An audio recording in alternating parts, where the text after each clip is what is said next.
Hello, beautiful children. It's really lovely to see you. Hello, wonderful adults as well. I know some of you enjoy watching my videos too. Good for you. Enjoy doing it with you.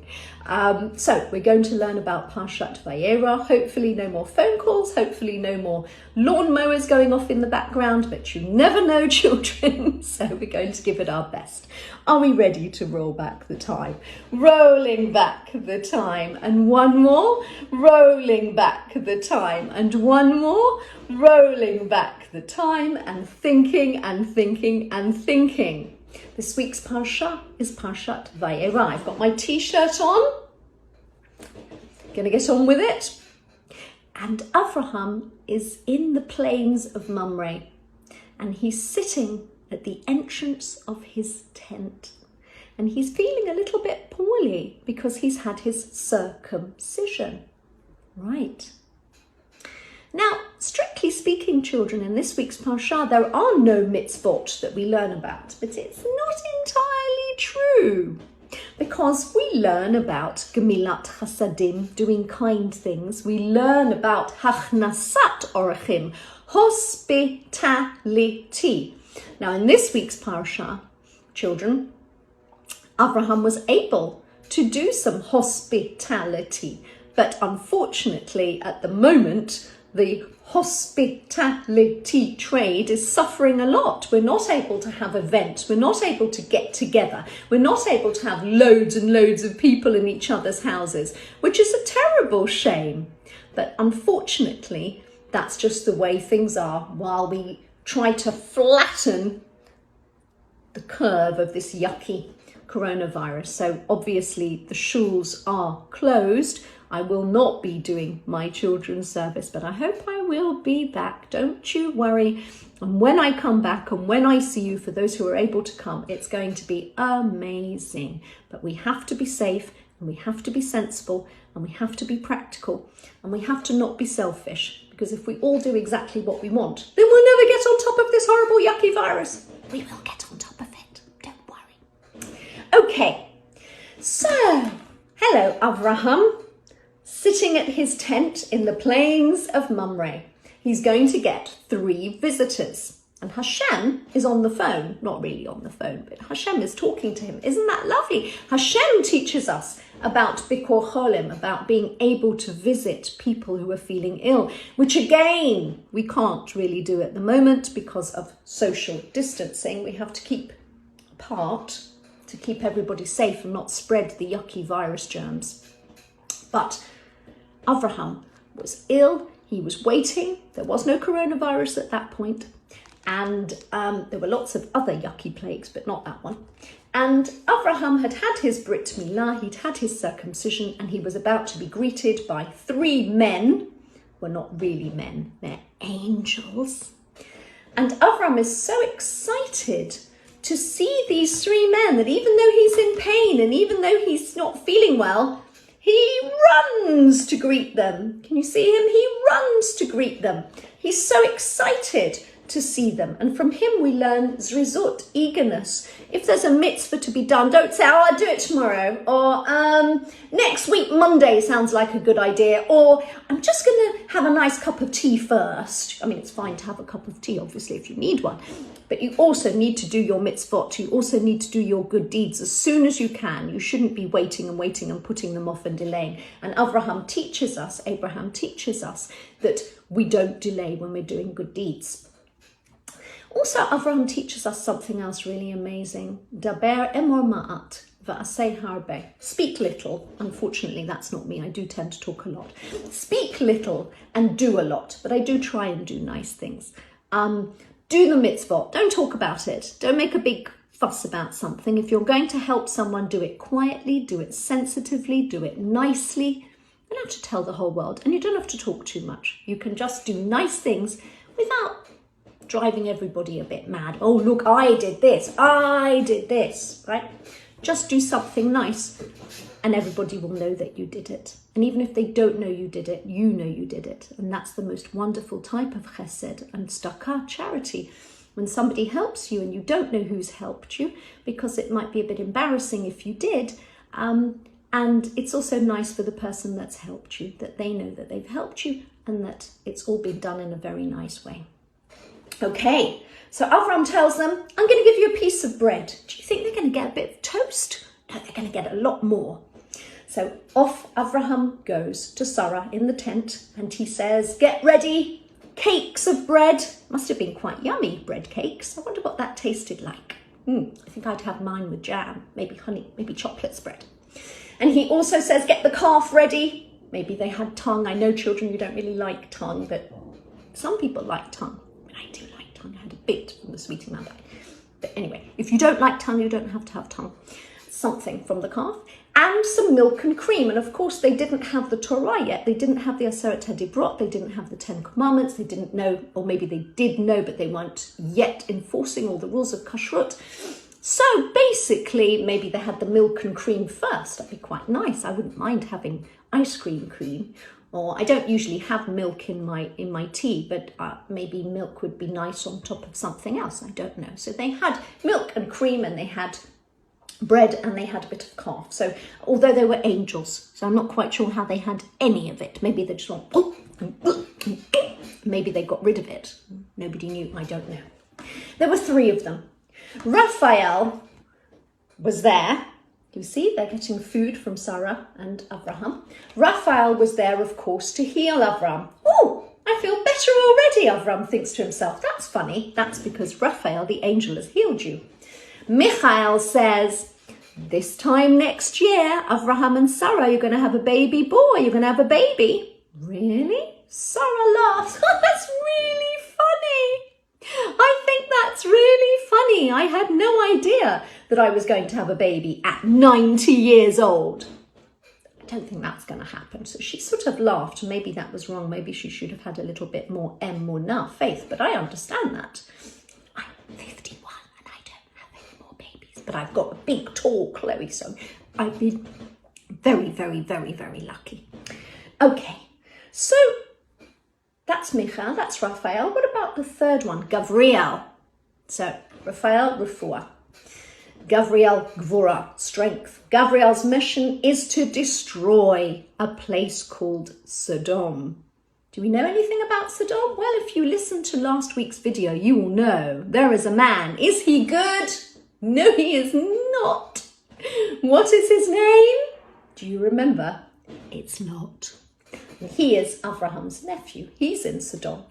Anyway, the angels get to sit under a special tree, SPS, some people say, aka also known as the Medrash, that the tree was there to check whether the people that Avraham the guests that would come, that they weren't idol worshippers, because everybody worshipped idols. Nobody believed in, there's only one Hashem. They didn't really believe in that in those days. Yet, Avraham was going to tell everybody about it.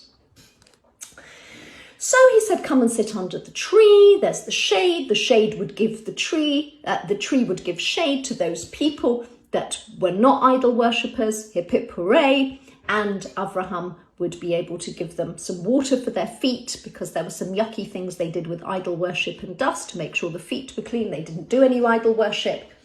And there you go. 3 angels, 3 pieces of news. Again, Sarah laughs. She thinks, hang on, I'm 90. I don't see that happening to me. And Hashem says, is anything too much for Hashem? And Avraham and Sarah were a little bit embarrassed. And I know she didn't really laugh, but yes, she did really laugh, but they're a bit embarrassed. It's like sometimes, even things can happen that make us laugh, and it's a bit of a nervous laugh. Like if someone falls down and you don't mean to laugh, but you just can't help it because it was just so odd and weird and funny, but it's not nice and you feel really guilty. So we all have times when we laugh when maybe we shouldn't have laughed. So that can happen, I guess, I suppose. Okay, it's time to destroy Sodom. Hashem tells Avraham that he's going to destroy Sodom. What does that remind us of? That reminds us of the story of Noah, when Hashem told Noah, go build an ark because I'm going to destroy the world with a flood because people have been so bad. And we know, as PS, some people say, aka also known as the Midrash, we know that Noah probably didn't do enough to try and tell people, come on, you've only got a bit of time left. It was 120 years. Do teshuvah, be better, amend your ways, then you won't be destroyed. But Avraham does something about it. Avraham says, hang on a minute. You say that you want to destroy Sodom? Destroy everyone's home? Let's see if you can sing this song with me. This is what Avraham does. Not word for word, but I think it's good for the children. Okay, here we go. If there were 50 worthwhile people left in Sodom, if there were 50 worthwhile people left in Sodom, if there were 50 worthwhile people left in Sodom, then Hashem, please would you reconsider, don't destroy their home. And Hashem says to Avram, there are not 50 worthwhile people left in Sodom. So Avram still tries.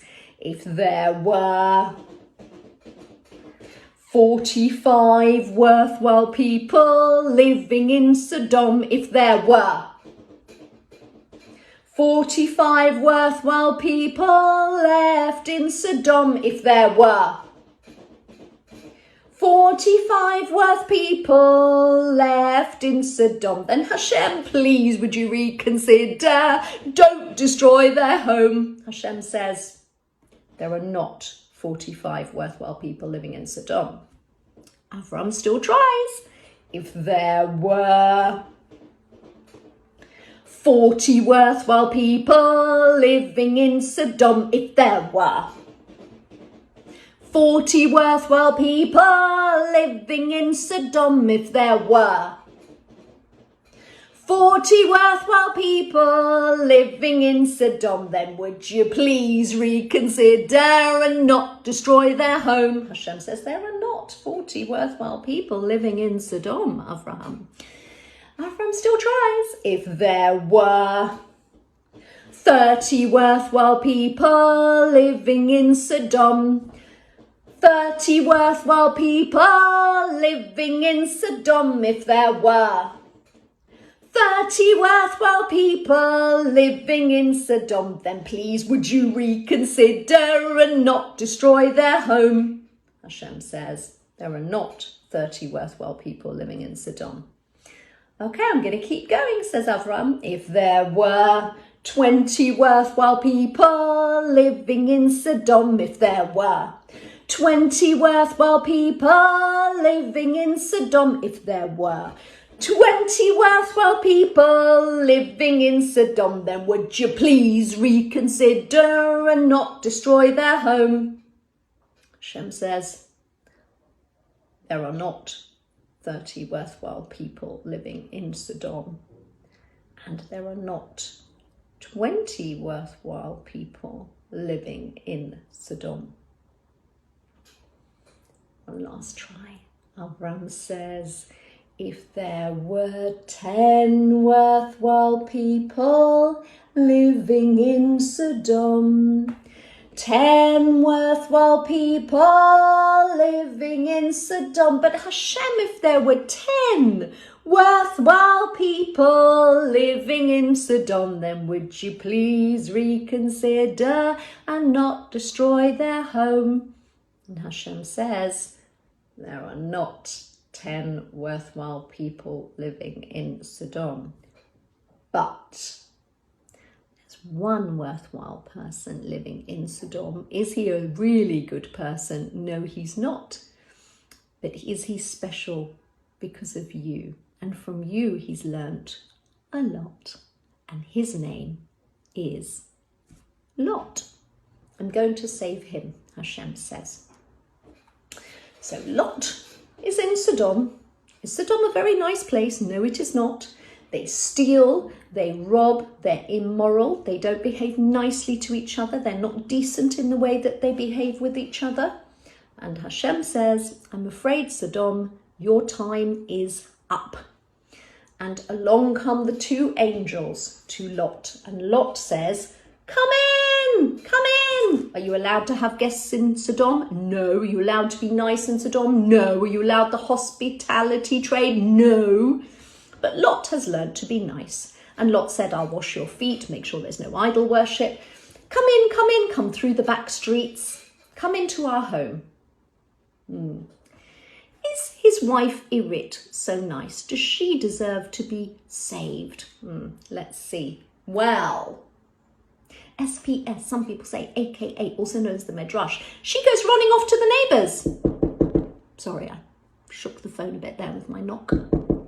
Hello, neighbours. I need to borrow some salt for our guests. Guests, guests. Irit, what are you doing? You know that the people from Sodom don't allow guests. You're going to cause trouble. What are you doing? Oh, well. The people of Sodom surround Lot's house. Bring out your guests. We'll show them. Bring out your guests. We want to deal with them. Now, Lot does something very silly. And he says, would you like my 2 daughters? I have 2 daughters. You can have them instead. What? Are you crazy, Lot? No mummy and daddy would let anybody hurt their children. Are you cuckoo?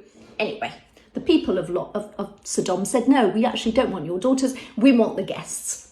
No, you can't have the guests. The guests are obviously angels. They make a miracle. Psh, psh, psh. All the men outside get blind. They don't know what they're doing. They can't see anything. And in the morning, Lot is procrastinating. 5 syllables. Delaying. 3 syllables. Not being quick enough.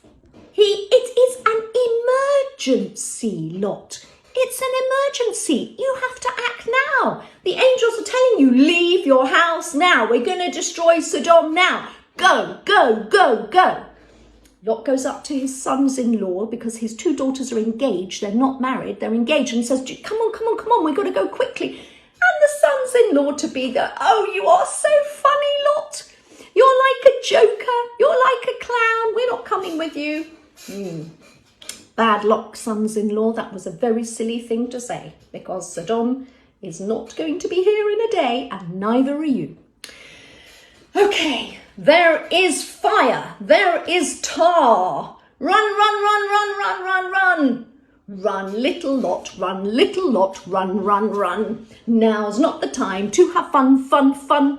Run, run, run to the mountain, the angels tell him. But Lot says, please, can I not run to the mountains? Can I run to Zoar? And the angels say, okay, run to Zoar. It's a little city. Run there because we have to destroy Sodom. So they run and they run and they run. And Irit's wife just thinks, well, maybe if I just take a little look at what's going on behind me. Don't turn around, Irit.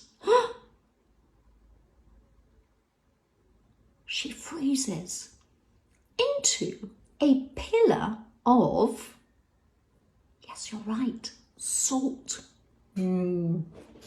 See, wasn't so clever asking for salt from your neighbours, was it? And you definitely didn't deserve to look back and watch other people suffering. So that was the end of you, Irit. And Lot and his 2 daughters run to Zoar. Then they eventually go to a mountain. Then they live in a cave, which is very exciting. And there are nations that come from them. The older daughter has a nation called Moab, and the younger daughter has a nation called Ammon. Okay, and we're going to learn a lot more about that in my future videos and when we get to a lovely festival called Shavuot.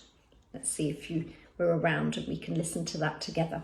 Okay, so that's what's going on with Lot. And we leave him and his daughters and they are safe and sound somewhere else.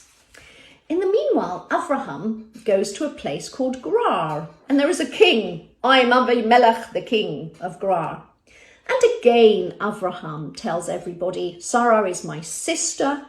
She's not my wife, because he was so scared that they would harm Avraham if he would tell them that she was his wife. Because in the olden days, they just thought, okay, I'll have you.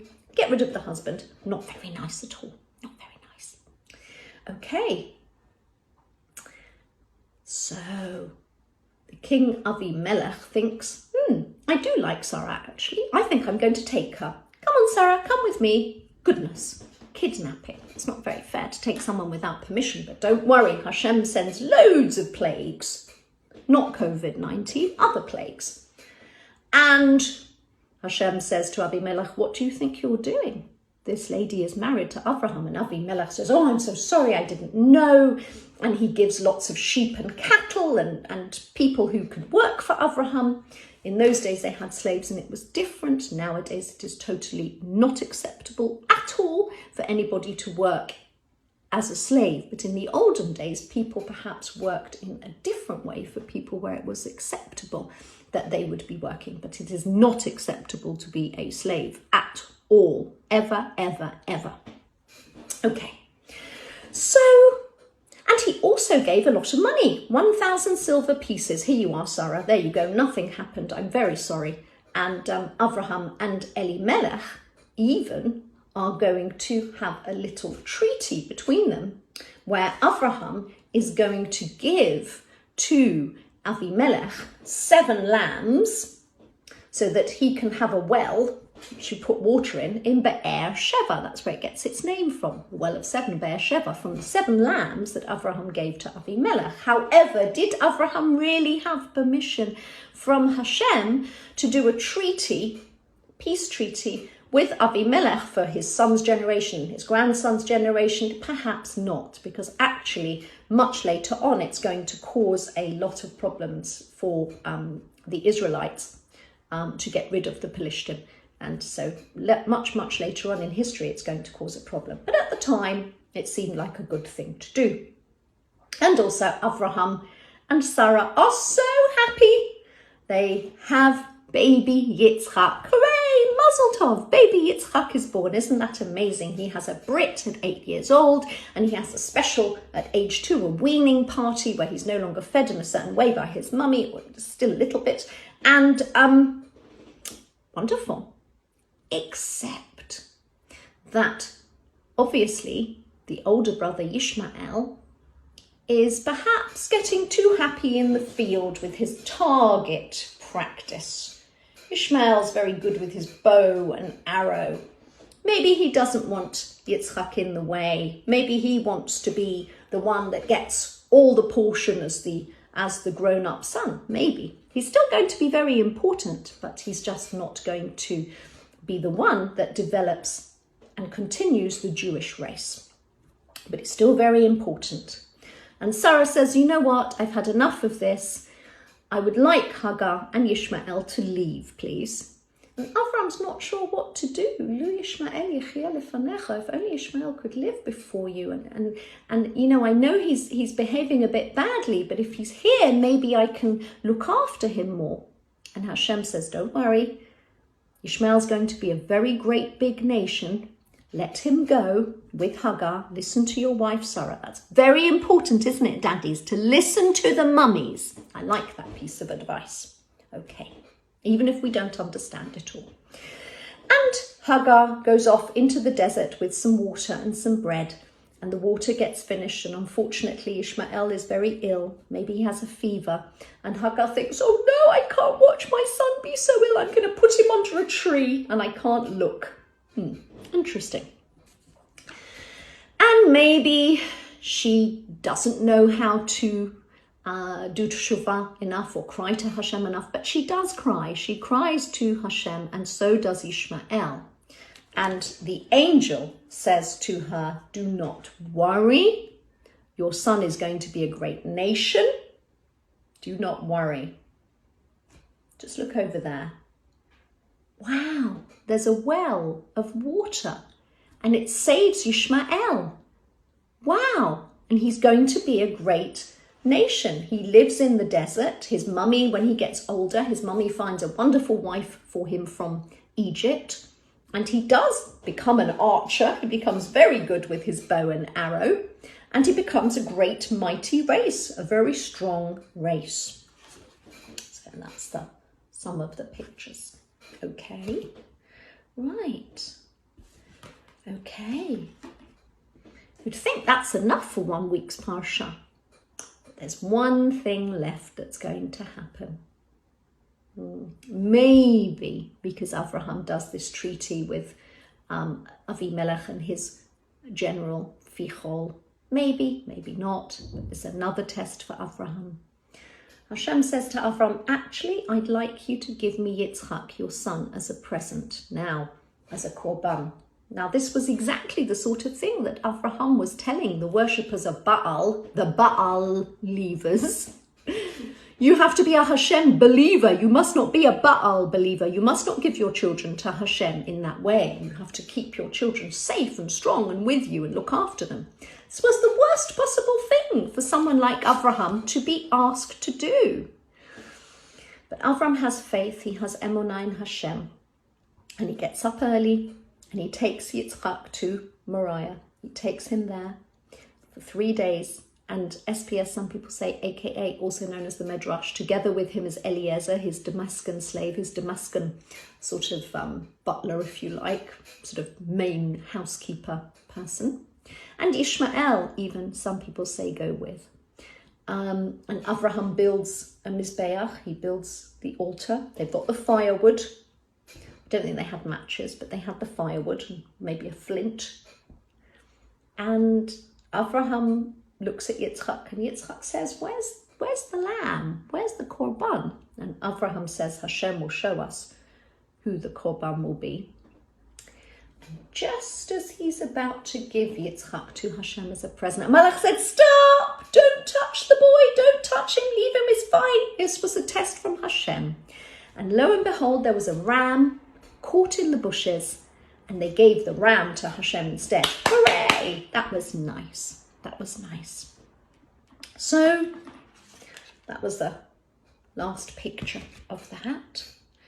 And Hashem says, look, like the stars of the heavens, because you listened to me. That's how special you're going to be. That's how much your Jewish race will be. So there we go. Special races in this week's Parsha. Very different races in this week's Parsha. And they both are going to survive. And they both are going to be strong in very different ways. Okay. And at the end of this week's Parsha, we get the message that Milcah, Nahor's wife, has had a baby boy called Basuel, who in the meantime has grown up and has had a little girl called Rebecca. I wonder if we're going to learn more about Rebecca next week. What do you think? Well, beautiful children, obviously you're not going to see me in shul this week, and even if we would have had shul, only a certain amount of children would have been able to come to keep with the social distancing. But I am working on a new Siddur type handout with pictures and a bit clearer that maybe the wonderful Shimon and I can help distribute, and obviously Rabbi Lawrence will check it. It would be lovely if we could share that with you, and I'm hoping to do that in time for later on this week when I do my revised Shacharit Tefillah. So watch this space, let's see what comes up. And grown-ups, you'll like it, because I also have, for those of my grown-ups who can't read Hebrew very well, remember, some of us read better than our mummies and daddies, some of our mummies and daddies read better than us, it doesn't matter, we all get there in the end. This one does have transliteration so that you can read the Hebrew written in English. But of course, children, you're learning Hebrew, so you'll read the Hebrew bit. But if there's somebody that doesn't know how to read Hebrew, that makes it easier for them. Okay. Listen to your mummies and daddies and do what they say. Listen to your mummies and daddies and do what they say. Listen to your mummies and daddies and don't forget to pray. Then we'll all be happy. Thank you to the rabbis. Thank you to the community. Thank you everyone for keeping us safe. I know shuls are closed, but if we just flatten this yucky virus, one day yucky virus will really go away.